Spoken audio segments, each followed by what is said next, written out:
Hello everyone, आज हम explain करने वाले हैं Harry Potter and the goblet of fire movie को। वीडियो थोड़ी सी लंबी हो सकती है क्योंकि इस मूवी में काफ़ी ज़्यादा डिटेल्स हैं।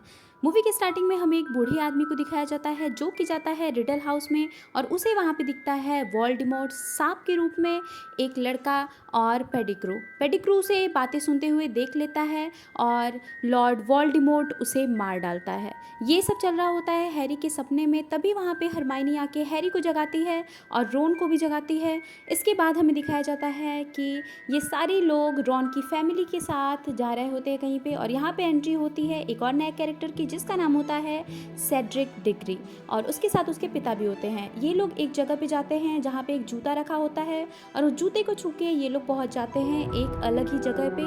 यहाँ पे हमें दिखाया जाता है कि ये लोग जहाँ पे आए होते हैं वहाँ पे एक फेस्टिवल सेलिब्रेट हो रहा होता है जहाँ पे अलग अलग देशों के लोग आए होते हैं कंपटीशन के लिए और ये लोग ये सारी चीज़ें देखने आते हैं। ये लोग एक नॉर्मल से टेंट के अंदर घुसते हैं जो कि अंदर से एक बहुत बड़ा आलीशान घर होता है और ये सारी चीज़ें हैरी को बहुत ही ज़्यादा अमेज करती है। इसके बाद हमें रात का सीन दिखाया जाता है जहाँ पे हमें दिखाया जाता है मेलफॉय और उसका पिता। इस कंपटीशन में दो देशों ने हिस्सा लिया होता है जिसमें कि एक बल्गेरिया भी होता है और बल्गेरिया की तरफ से एक बहुत अच्छा खिलाड़ी आया होता है जिसका नाम होता है विक्टर क्रम और रॉन इसको देख के बहुत ही ज़्यादा खुश हो जाता है, वो इसका फ़ैन बन जाता है। फिर ये लोग जैसे ही अपने टेंट में आते हैं इन लोगों को कुछ आवाज़ें आती है और रॉन का पिता आके यहाँ पे बोलता है कि तुम लोग छुप जाओ, तुम लोग अपनी जान बचाओ, यहाँ पे हमला हुआ है। फिर कुछ देर बाद हमें हमले के बाद का सीन दिखाया जाता है जहाँ पे सब कुछ शांत हो गया होता है और सब कुछ जल चुका होता है।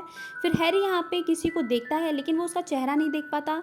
फिर उसे आसमान में एक चीज़ दिखती है जिससे कि उसका स्कार यानी कि उसके सर पे लगा मार्क दर्द होने लगता है। फिर यहाँ पे आता है बार्टी क्राउच जो कि पूछता है कि तुमने क्या किया है। तो हैरी बोलता है कि मैंने कुछ नहीं किया, मैंने यहाँ पे बस देखा है कुछ लोगों को। फिर उसके बाद हमें हॉकवर्ड एक्सप्रेस का सीन दिखाया जाता है जहाँ पे हैरी पहली बार देखता है चो को जिसको वो बहुत पसंद करने लगता है। हरमाइनी बोलती है कि तुम्हें अपने स्कार और तुमने जिसको देखा था उसके बारे में तुम्हें सीरियस को ज़रूर बताना चाहिए। तो हैरी एक लेटर लिख के सीरियस को भेज देता है। सीन शिफ्ट होता है और हमें दिखाया जाता है कि अब हॉकवर्ड स्कूल में होने वाला है एक बहुत बड़ा कंपटीशन जिसमें कि हॉकवर्ड स्कूल के साथ साथ दो और स्कूल भी पार्टिसिपेट करेंगे। फिर हमें दिखाया जाता है डम्बलडोर को और उनके पास एक आदमी भागता हुआ आता है और बोलता है कि वो लोग आ गए। डम्बलडोर बोलता है यहाँ पे कि ये कॉम्पिटिशन इसलिए हो रहा है ताकि हम दूसरी कंट्रीज के साथ दूसरे स्कूलों के साथ भी मेल जोल कर पाए। पहली टीम होती है लड़कियों की और इनकी जो प्रोफेसर होती है वो औरत बहुत ही ज़्यादा लंबी होती है। ये औरत इतनी ज़्यादा लंबी होती है कि हैग्रिड भी इसके सामने बहुत ही छोटा लगता है। फिर यहाँ पे दूसरी टीम आती है जिसमें कि सारे के सारे लड़के होते हैं और इनका प्रोफेसर भी आके डम्बलडोर से मिलता है और उसके बाद हमें दिखाया जाता है कि इन लोगों को एक कॉम्पिटिशन करना है जिसमें 3 स्टेजेस होंगे और जिसमें जो सबसे अच्छा परफॉर्म करेगा जिस भी स्कूल का बच्चा वो लोग विनर कहलाएंगे और इसके लिए इन लोगों को गॉबलेट ऑफ फायर में अपना अपना नाम देना होगा। हर स्कूल से एक बच्चा चुना जाएगा और जो भी चुना जाएगा वो फिर पीछे हट नहीं सकता। फिर हमें यहाँ पे मैड आई को दिखाया जाता है जिसकी एक आंख अजीब ही होती है और इसकी खासियत होती है कि ये बुरे जादूगरों को पकड़ता है। इसके बाद हमें गॉबलेट ऑफ फायर भी दिखाया जाता है जिसमें कि सारे बच्चों को अपना नाम डालना होता है जो भी इसमें कॉम्पिटिशन में हिस्सा लेना चाहता है वो, और इसमें सिर्फ 17 साल से ऊपर के बच्चे ही अपना नाम डाल सकते हैं। फिर हमें दिखाया जाता है मैड आई की क्लास में जो कि इन्हें कर्सेस के बारे में बता रहा होता है। पहला कर्स होता है सम्मोहन का, दूसरा कर्स होता है तकलीफ देने का और तीसरा कर्स होता है मार डालने का। ये सारी चीज़ें देख के वहाँ पे एक लड़का होता है नेवल, वो बहुत ही ज़्यादा घबरा जाता है और हरमाइनी भी बोलती है कि ये सारी चीज़ें मत करिए, ये सारी चीज़ें रोक दीजिए। नेवल को यहाँ पे दिखाया जाता है जिसको मैड आई बोलता है कि तुम टेंशन मत लो, यहाँ पे कुछ नहीं होगा, कुछ भी गलत मैं नहीं होने दूंगा। फिर हमें दिखाया जाता है कि यहाँ पे सारे बच्चे एक एक करके बारी बारी से अपना नाम उस गॉबलेट ऑफ फायर में डाल रहे होते हैं। यहाँ पे सेड्रिक हॉकवर्ड स्कूल से अपना नाम डालता है और रॉन के दोनों भाई आते हैं जो कि उम्र बढ़ाने वाला काढ़ा पी के उस गोले के अंदर घुस जाते हैं अपना नाम डालने के लिए, लेकिन बहुत ही जल्दी उनको वो गोला बाहर फेंक देता है उड़ा के। इसके बाद उस लड़कों वाली टीम से आता है विक्टर क्रम जो कि अपना नाम डालता है और हरमाइनी उसको देख के स्माइल भी करती है क्योंकि वो उसको पसंद आ रहा था। इसके बाद हमें दिखाया जाता है कि डम्बलडोर यहाँ पे आते हैं और सबको बताते हैं कि किसका किसका नाम निकला है। सबसे पहला नाम निकला होता है सेड्रिक सेड्रिक का, फिर विक्टर क्रम का, और लड़कियों के स्कूल से एक लड़की का नाम आया होता है। फिर यहाँ पे हमें दिखाया जाता है कि उसमें कुछ और हलचल होती है और वहाँ से एक और नाम बाहर आने लगता है। डंबलडोर भी परेशान हो जाते हैं कि सारे स्कूलों से सिर्फ एक नाम आने वाला था, तो ये चौथा नाम किसका है। फिर डंबलडोर उस नाम को उठाते हैं, उस कागज़ को पढ़ते हैं, तो वहाँ किसी और का नाम नहीं होता बल्कि वहाँ पे लिखा होता है हैरी पॉटर। तो यहाँ पे हैरी से पूछा जाता है कि तुम 17 साल से नीचे हो, तुम 17 साल से छोटे हो, तो तुमने अपना नाम क्यों डाला। तो हैरी बोलता है कि मैंने अपना नाम नहीं डाला और मुझे नहीं पता है कि ये सब कैसे हुआ। फिर यहाँ पे बार्टी क्राउच बोलता है कि अब इसका नाम आ गया है तो इसको कंपटीशन में भाग लेना ही पड़ेगा, ये पीछे नहीं हट सकता वरना ये ऐसे ही मारा जाएगा। तो यहाँ पे सभी को लग रहा होता है कि हैरी ने अपना नाम खुद डाला है, लेकिन डंबलडोर बोलता है कि मुझे ऐसा नहीं लगता। रॉन यहाँ पे हैरी से बहुत ही ज़्यादा नाराज़ होता है क्योंकि उसे लगता है कि हैरी ने अपना नाम उसे बिना बताए ही डाल दिया। फिर यहाँ पे चारों के चारों विनर्स को बुलाया जाता है फ़ोटोज़ और इंटरव्यू के लिए। तो यहाँ पे एक लेडी होती है जो कि हैरी को बुलाती है इंटरव्यू के लिए। वो यहाँ पे अपने मन से ही कुछ भी बातें लिख रही होती है कि हैरी बहुत ही दुखी ब्ला ब्ला ब्ला करके। इसके बाद हमें दिखाया जाता है कि सीरियस का लेटर हैरी को मिलता है जो कि उसे बुलाता है रात के 1 बजे अकेले एक कॉमन रूम में। फिर वहाँ पे हैरी जाता है और एक अखबार वो फायर की तरफ फेंकता है तो उसे दिखता है कि फायर में सीरियस का फेस दिख रहा है। वहाँ पे सीरियस उससे बात करता है कि मुझे पता है कि तुमने अपना नाम खुद नहीं डाला, लेकिन जो भी तुम्हारा नाम उसमें डाला है वो तुम्हारा दोस्त तो बिल्कुल भी नहीं है, वो तुम्हें मौत के मुंह में ढकेल रहा है। फिर यहाँ पे रॉन आ जाता है और सीरियस यहाँ से चला जाता है। वो उसे सलाह देता है कि तुम अपना ध्यान रखना। फिर यहाँ पे रॉन, हरमाइनी और जेनी आते हैं और हरमाइनी इससे बोलती है कि तुम्हें रॉन, पार्वती, पद्मा, जेनी बताना चाहते हैं कि हैग्रिड तुम्हें ढूंढ रहा है। तो यहाँ पे हरमाइनी को कुछ भी समझ में नहीं आता कि उसे क्या बोलने के लिए भेजा गया था। फिर ये लोग वहाँ से चले जाते हैं। यहाँ पे हैरी मिलता है हैग्रिड से। हैग्रिड यहाँ पे इसे बताता है कि तुम्हारा पहला जो मुकाबला होगा वो होगा ड्रैगन्स के साथ। यस, ड्रैगन्स के साथ तुम्हें लड़ना है और आगे कंपटीशन में क्या होगा वो तुम्हें वहीं पता चलेगा। यहाँ पे हैग्रिड उस लंबी वाली औरत से भी मिलता है। हैरी यहाँ पे ड्रैगन्स को देख के बहुत ही ज़्यादा डर जाता है, घबरा जाता है क्योंकि वो साइज़ में काफ़ी बड़े होते हैं और डरावने भी। तो हैग्रिड बोलता है कि मुझे लगा कि तुम्हें ये बता देना चाहिए और रॉन ने तो तुम्हें बताया ही होगा। तो हैरी बोलता है कि रॉन ने मुझे कुछ नहीं बताया। फिर वो यहाँ पे सेड्रिक को भी ये बात बताता है कि पहला जो कंपटीशन है वो ड्रैगन से है। उसके बाद यहाँ पे मैडाई आता है और इन लोगों को देख रहा होता है। यहाँ पे आता है मेलफॉय जो कि उस पर पीछे से अटैक करके हैरी को गिराने वाला होता है, लेकिन उससे पहले ही मैडाई उसे एक नेवले में बदल देता है। हैरी ये सब देख के बहुत ही खुश हो रहा होता है। फिर यहाँ पे मैडाई आके उस पर बहुत ज़्यादा चिल्लाता है कि तुम्हारी हिम्मत कैसी हुई ऐसा करने की, ब्ला ब्ला ब्ला। और यहाँ पे वो प्रोफेसर लेडी आके मैडाई को डांटती है, बोलती है कि हम किसी भी बच्चे को जानवर में तब्दील नहीं कर सकते, ये हमारे उसूलों के खिलाफ है। तो मैडाई उस पर कुछ भी ध्यान नहीं देता। फिर हैरी को वो ले जाता है अपने वर्किंग प्लेस पे और वो बोलता है कि तुम्हारी खूबी क्या है, तुम अच्छा उड़ सकते हो ना, तो अब उसी का यूज़ करना। तो पहला कंपटीशन आ जाता है जिसमें कि माइनी यहाँ पे आई होती है हैरी के पास उसको ऑल द बेस्ट बोलने के लिए और उसे बहुत चिंता हो रही होती है हैरी की। फिर यहाँ पे वो लेडी आके इन लोगों का फ़ोटो खींच लेती है पेपर में छापने के लिए। इसके बाद आता है यहाँ पे विक्टर क्रम और बाकी सारे लोग भी आते हैं। वो लोग इन लोगों को एक एक पोटली में से चीज़ें निकालने के लिए देते हैं जिसमें कि इनके ड्रैगन्स होंगे और इन लोगों का टास्क ये होता है कि ये जिस ड्रैगन को भी उठाएंगे उसका अंडा इनको लेकर आना रहेगा। लेकिन इसमें सबसे मुश्किल ये होगा कि अपने अंडों की रक्षा कर रहे होंगे वो ड्रैगन्स और ये अंडा लेके ही उनको अगले वाले पड़ाव का सुराग मिलेगा। तो यहाँ पे हैरी को सबसे ज़्यादा मुश्किल वाला ड्रैगन मिलता है, पता नहीं क्यों, लेकिन हैरी अपने बैंड से यानी कि अपनी छड़ी से अपने झाड़ू को बुलाता है और उस पर उड़ने लगता है, इधर उधर जाता है और वो ड्रैगन भी इसके पीछे पीछे जाता है इसको रोकने के लिए और अपने अंडे को बचाने के लिए। हैरी यहाँ पे बहुत ही मुश्किलों का सामना करके गिरते पड़ते हुए जैसे तैसे करके उस अंडे को उठा लेता है और यहाँ पे हैरी भी ये पड़ाव पार कर लेता है, लेकिन उसे इसमें बहुत ही ज़्यादा चोट आती है। फिर ये लोग आते हैं अपने स्कूल में जहाँ पे सब हैरी को चीयर्स कर रहे होते हैं। हैरी यहाँ पे वो अंडा खोलता है सुराग पाने के लिए, लेकिन उसमें से एक बहुत ही तेज़ सी चीखने की आवाज़ आ रही होती है। यहाँ पे रॉन भी आता है जो कि बोलता है कि मुझे माफ़ करना, मुझे पता है कि इस मौत वाले खेल में तुमने अपना नाम खुद से नहीं डाला होगा। फिर यहाँ पे डाइनिंग टेबल का सीन दिखाया जाता है जहाँ पे हैरी चो को देख रहा होता है। फिर यहाँ पे इनके पास आया होता है एक बॉक्स जो कि रॉन की माँ ने भेजा होता है उसके लिए, और जिसमें एक पुश्तैनी कपड़ा होता है जो कि रॉन को बिल्कुल भी पसंद नहीं आता क्योंकि वो काफ़ी पुराना था। यहाँ पे सब रॉन के ऊपर हंसने लगते हैं।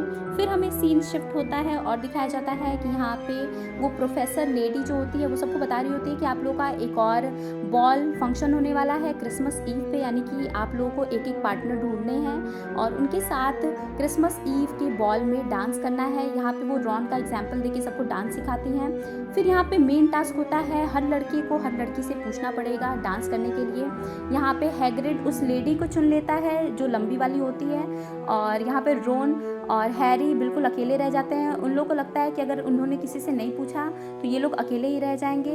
रॉन यहाँ पे हिम्मत करके हरमाइनी से पूछता है, लेकिन हरमाइनी बोलती है कि तुमने बहुत ज़्यादा देर कर दी, मुझसे किसी और ने पूछ लिया और मैंने हाँ कर दी। हैरी यहाँ पे चो से पूछता है, लेकिन चो भी बोलती है कि मुझसे पहले किसी ने पूछ लिया और मैंने हाँ कर दी है। हैरी बहुत ही ज़्यादा टेंशन में आ जाता है।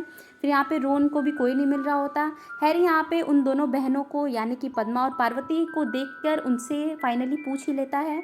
फिर आता है बॉल का दिन जहाँ पे रॉन अपने लुक्स को लेके बहुत ही ज़्यादा टेंशन में होता है। यहाँ पे पद्मा और पार्वती ये दोनों होती हैं पार्टनर्स रोन और हैरी की। यहाँ पे चो आई होती है सेड्रिक के साथ और हरमाइनी आई होती है विक्टर क्रम के साथ। हरमाइनी यहाँ पे बहुत ही ज़्यादा सुंदर लग रही होती है, हैरी इसको देखता ही रह जाता है। और जब रोन देखता है कि ये विक्टर क्रम के साथ आई होती है तो उसे बहुत ही ज़्यादा जलन होती है, उसे बहुत ही ज़्यादा गुस्सा आता है हरमाइनी पे कि उसने उसे नहीं चुना। इसके बाद हमें दिखाया जाता है कि यहाँ पे बॉल स्टार्ट होता है, सभी अपने अपने पार्टनर्स के साथ आते हैं और डांस करने लगते हैं। हैरी यहाँ पे पार्वती के साथ डांस करता है, रोन यहाँ पे पद्मा के साथ डांस करता है और सारे प्रोफेसर्स भी अपनी अपनी लेडीज़ को चुन के डांस करने लगते हैं। सेड्रिक यहाँ पे चो के साथ डांस करता है और नेवल आता है जेनी के साथ। मैड आई यहाँ पे अकेले ही बैठ के कुछ पी रहा होता है, जो कि हमें आगे पता चलेगा कि ये क्या पीता रहता है। फिर हमें आगे दिखाया जाता है कि हरमाइनी और क्रम विक्टर क्रम यहाँ पे बहुत ही ज़्यादा इंजॉय कर रहे होते हैं, जो कि देख के रोन को बिल्कुल भी अच्छा नहीं लगता। यहाँ पे वो दोनों बैठ जाते हैं और उनकी पार्टनर्स को भी बैठना पड़ता है। उनकी पार्टनर्स पूछती हैं कि क्या तुम डांस करने चलोगे, तो रोन बोल देता है कि नहीं। फिर यहाँ पे रोन उससे गुस्सा होता है, इसलिए हरमाइनी को वो बहुत ही ज़्यादा सुना देता है और हरमाइनी यहाँ पे बहुत ही ज़्यादा रोने लगती है, जिसका हैरी को भी काफ़ी ज़्यादा बुरा लगता है। फिर सीन शिफ्ट होता है और हमें दिखाया जाता है कि हैरी वापस से सपना देख रहा होता है जिसमें उसे फिर से वही चीज़ें दिखती हैं कि एक घर है रिडल हाउस जिसमें कि एक आदमी गया है और वहाँ पे वो 3 लोगों को बात करते हुए सुन रहा है, लेकिन उसका सपना फिर से वहीं पे टूट जाता है क्योंकि नेवल वहाँ पे डांस करते हुए आता है। हरमाइनी उसको अगले दिन बोलती है कि तुम्हें जल्दी ही उस अंडे का सुराग जानना पड़ेगा, अगर नहीं जान पाए तो तुम अगले पड़ाव में हार जाओगे। फिर सेड्रिक यहाँ पे आके बताता है कि अंडे का राज जानना है तो चले जाओ हॉट बाथ में अंडे को लेके। तो हैरी वैसा ही करता है, अंडे को लेके हॉट बाथ में जाता है जहाँ पे वो उसे वापस से खोलता है, लेकिन फिर से वहाँ पे चीख आने लगती है बहुत ज़ोर से।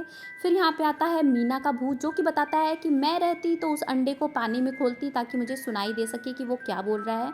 तो हैरी भी बिल्कुल वैसा ही करता है, उस अंडे को पानी में ले जाके खोलता है और सुनने की कोशिश करता है।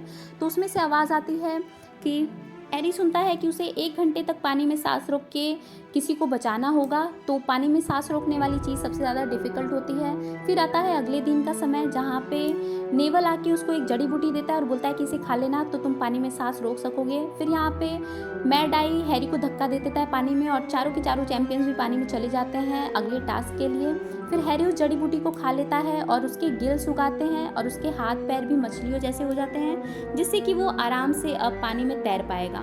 फिर हमें पानी का सीन दिखाया जाता है जहाँ पे बहुत सारे क्रिएचर्स और जल परियाँ होती हैं और यहाँ पे चारों चैंपियंस भी आए होते हैं। फिर यहाँ पे हमें पता लगता है कि इन चारों चैंपियंस का कोई एक बहुत ही स्पेशल यहाँ पे बंधा होता है पानी में, जिसको छुड़ा के उनको ले जाना है। जो सबसे पहले ले जाएगा वही होगा विनर। यहाँ पे हरमाइनी, रोन, उस लड़की की बहन और चो भी बंधी होती है। तो हैरी को यहाँ पे बचाना होता है रोन को। वो 2 लोगों को ले जाने की कोशिश करता है, लेकिन यहाँ के क्रिएचर्स उसे काटने लगते हैं। यहाँ पे चो को सेड्रिक बचा के ले जाता है, हरमाइनी को बचा के ले जाता है विक्टर क्रम। फिर यहाँ पे बच जाते हैं 2 लोग। उस लड़की को बाहर आना पड़ता है जो चौथी कॉम्पिटिटर होती है, क्योंकि वो अपनी सांस रोक दी थी। तो अब उसकी बहन को भी हैरी ही बचा के ले जाता है। यहाँ पे सारी की सारी क्रिएचर्स उस पर हमला कर देते हैं, क्योंकि यहाँ पे एक लड़का या फिर लड़की सिर्फ एक इंसान को ही बचा सकता सकता है। हैरी जैसे तैसे करके रोन और उस छोटी बच्ची को पानी से बाहर भेज देता है, लेकिन उसकी शक्तियाँ ख़त्म होने लगती हैं। लेकिन जैसे तैसे करके वो अपनी जादुई शक्तियों का यूज़ करके बाहर आ जाता है। उस छोटी बच्ची की बहन उसको किस करती है और थैंक यू बोलती है। रोन को भी वो यहाँ पे थैंक यू बोलती है और इसके बाद हरमाइनी आके भी उनको कांग्रेचुलेट करती है। डम्बलडोर यहाँ पे बताते हैं कि पहला विनर सेड्रिक है और दूसरा विनर हैरी को बनाया जाता है, क्योंकि उसने 2 लोगों की जान बचाई बिना अपनी जान की फिक्र किए। यहाँ पे मैड आई ये सारी चीज़ें देख रहा होता है। फिर बार्टी क्राउच भी आके हैरी की तारीफ करता है। मैड आई उसे यहाँ से भगा देता है, बोलता है कि तुम अब इसके साथ क्या करना चाहते हो। फिर यहाँ पे कुछ अलग ही सीन दिखाया जाता है। हैरी यहाँ पे जाता है जंगल में, जहाँ पे उसको बार्टी क्राउच बिल्कुल बेहोश पड़ा हुआ मिलता है। ये लोग यहाँ पे बात कर रहे होते हैं कि हमें इस चीज़ को रुकवा देना चाहिए वगैरह वगैरह, और इस कंपटीशन को यहीं पे रोक देना चाहिए, किसी की मौत हो गई है। फिर हैरी यहाँ पे आता है डम्बलडोर के ऑफिस में, कैबिन में, जहाँ पे वो एक पानी में अपना मुंह डालता है तो उसे पिछली हुई चीज़ें दिखती है। जहाँ पे एक आदमी होता है जिसको सज़ा होने वाली होती है और वो अपने साथियों का नाम बताता है जिससे कि वो बच सके या फिर उसकी सज़ा कम हो सके। तो वो यहाँ पे स्नेप का भी नाम लेता है कि स्नेप वोल्डेमॉर्ट का साथी है, लेकिन डम्बलडोर बोलता है कि नहीं, स्नेप ऐसा नहीं है। फिर वो एक और आदमी का नाम लेता है बार्टी क्राउच जूनियर, जो कि बार्टी क्राउच का बेटा होता है। और उसके बाद हैरी यहाँ से बाहर आ जाता है क्योंकि डम्बलडोर उसे बुला लेता है। हैरी यहाँ पे डम्बलडोर को बोलता है कि मेरे सपने में बार बार ये सारी चीज़ें आती हैं, बार्टी क्राउच जूनियर और पेडिग्रू, ये सारी चीज़ें। फिर हैरी यहाँ से जा रहा होता है तो उसे स्नेप दिखता है। स्नेप बोलता है कि मैं तुम्हें जल्दी ही पकड़ूंगा क्योंकि तुम रूप बदलू काढ़ा चुरा रहे हो, जिससे कि रूप बदल जाता है। फिर यहाँ पे तीसरा और आखिरी कंपटीशन आता है जिसमें कि इन लोगों को एक भूल भुलैया में जाके विनर कप को उठाना होता है। जो भी सबसे पहले विनर कप के पास पहुंचेगा वो जीत जाएगा। सबसे पहले यहाँ पे सेड्रिक और हैरी जाते हैं क्योंकि पिछले कंपटीशन में ये लोग फर्स्ट आए थे। फिर यहाँ पे वो लड़की भी जाती है और यहाँ पे विक्टर क्रम भी जाता है। हमें दिखाया जाता है कि विक्टर क्रम यहाँ पे किसी के वश में हो चुका है, जो कि उस लड़की को घायल कर देता है, लेकिन वो हैरी को कुछ भी नहीं करता। फिर हमें दिखाया जाता है कि सारे लोग अपने रास्ते पे चल देते हैं उस कप के पास पहुंचने के लिए, और विक्टर यहाँ पे पता नहीं क्यों लेकिन उस कंपटीशन में भाग ही नहीं रहा होता। यहाँ पे सेड्रिक और हैरी आते हैं उस कप को देख के।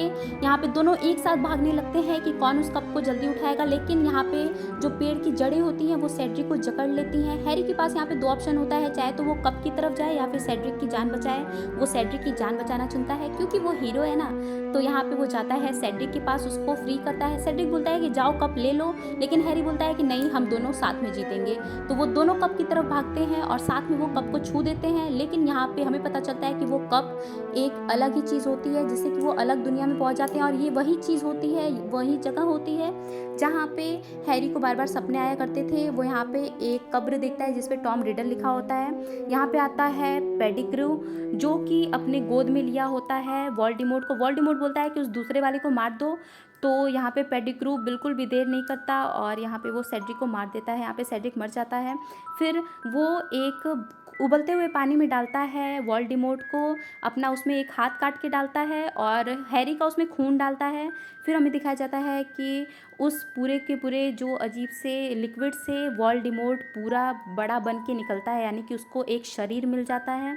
फिर वो यहाँ पे पेडिग्रू को बोलता है कि तुमने मेरी मदद की और तुम भले ही मुझसे डर के मेरी मदद करते हो, लेकिन जो भी हो तुमने मेरी मदद तो की। इसके बाद वो यहाँ पे बहुत सारे अपने साथियों को बुलाता है, जो कि वोल्डेमॉर्ट काफ़ी सालों बाद जीवित हुआ था, 13 सालों बाद। वो यहाँ पे अपने साथियों पर गुस्सा करता है कि तुम लोगों में से किसी ने मुझे नहीं बचाया, मुझे ढूंढने की कोशिश नहीं की। यहाँ पे हम मेलफॉय को भी देखते हैं, जो कि बोलता है कि मुझे पता ही नहीं था कि आप जिंदा हो। यहाँ पे सेड्रिक को वो लोग बहुत ही बुरी तरीके से ट्रीट करते हैं, तो हैरी बोलता है कि उसे मत छुओ। फिर वोल्डेमॉर्ट बोलता है कि अच्छा तुम भी यहीं पे हो क्या, अब मैं बताऊंगा कि मैं तुम्हारा क्या करता हूँ, जो कि मेरे शरीर में तुम्हारा खून चला गया है तो अब मैं तुम्हें छू सकता हूँ, अब मैं तुम्हें मार दूंगा और मैं तुम्हें अपनी ज़िंदगी की भीख मांगने पे मजबूर कर दूंगा। हैरी उसके जादू से बचने के लिए छिप जाता है, लेकिन वोल्डेमॉर्ट उसको थोड़ा सा उकसाता है तो हैरी बाहर आता है। इसके बाद इन लोगों का हो जाता है आमना सामना। ये लोग अपनी छड़ी से जादू करते हैं और वोल्डेमॉर्ट की छड़ी से उन लोगों की छवियां बाहर आती है जो उसकी वजह से मरे हैं, जैसे कि सेड्रिक बोलता है कि मेरे शरीर को मेरे पिता को सौंप देना। उसके बाद यहाँ पे हैरी के माता पिता के बोलते हैं कि जैसे ही ये जादू खत्म होगा तुम तुरंत ही भाग जाना उस कप की तरफ, ताकि तुम अपनी दुनिया में वापस जा सको। जैसे ही जादू खत्म होता है, हैरी उस कप को छू के और सेड्रिक की लाश के साथ वहाँ पे चला जाता है। कुछ देर तो किसी को समझ में ही नहीं आता है कि क्या हो रहा है, सब ताली बजा रहे होते हैं, लेकिन फिर समझ में आता है कि यहाँ पे सेड्रिक की यहाँ पे लाश आई है, वो ज़िंदा नहीं है। सब यहाँ पे देख के बहुत ही ज़्यादा दुखी हो जाते हैं, रोने लगते हैं। सेड्रिक का पिता यहाँ पे आके चिल्लाने लगता है कि मेरे बेटे को क्या हो गया, ये सारी चीज़ें। फिर हमें दिखाया जाता है बैड आई को, जो कि हैरी को लेके जाता है अपनी कैबिन में, और वो पूछता है कि क्या हुआ वहाँ पे कब्रिस्तान में। तो हैरी बोलता है कि मैंने तो कब्रिस्तान का नाम ही नहीं लिया, तुम्हें कैसे पता। तो यहाँ पे फिर हमें सच पता चलता है कि जो मैड आई होता है वो असल में मैड आई नहीं होता। वो जो चीज़ पी रहा होता है वो रूप बदलू काढ़ा होता है, यानी कि उससे रूप बदल जाता है। असली मैड आई कहीं और है, ये तो कोई और ही है। फिर यहाँ पे मैड आई उसको मारने ही वाला होता है जादू करके, लेकिन ऐन वक्त पे यहाँ पे आ जाते हैं डम्बलडोर, स्नेप और उनके साथी, जो कि बैड आई को, यानी कि वो जो भी आदमी है, उसको रोक देते हैं। यहाँ पे उसकी शक्ल बदलने लगती है और बिल्कुल चेंज होने लगती है। फिर हमें पता चलता है कि जो असली मैड आई है वो उसी कमरे के एक ताबूत में बंद होता है, और यहाँ पे उस नकली वाले मैड आई का चेहरा बदल के हमें पता चलता है कि वो बार्टी क्राउच जूनियर है, और वो वोल्डेमॉर्ट को ज़िंदा करने के लिए ये सारी चीज़ें कर रहा था, और उसी ने हैरी का नाम गॉबलेट ऑफ फायर में डाला था, और वही हैरी को जिता रहा था ताकि हैरी उस दुनिया में जा सके और वोल्डेमॉर्ट वापस आ सके। फिर हमें दिखाया जाता है कि यहाँ पे सभी सेड्रिक को याद कर रहे होते हैं और बहुत ही दुखी हो रहे होते हैं। फिर यहाँ पे इन लोगों की छुट्टियाँ स्टार्ट हो जाती है, और ये तीनों यानी कि हरमाइनी, रोन और हैरी आपस में एक दूसरे को प्रॉमिस करते हैं कि ये आपस में एक दूसरे को हमेशा चिट्ठी लिखेंगे हर हफ्ते। सो ये मास्टरपीस मूवी हो जाती है यहीं पे एंड। आपको कैसी लगी कमेंट बॉक्स में बताना, एंड थैंक्स फॉर वॉचिंग।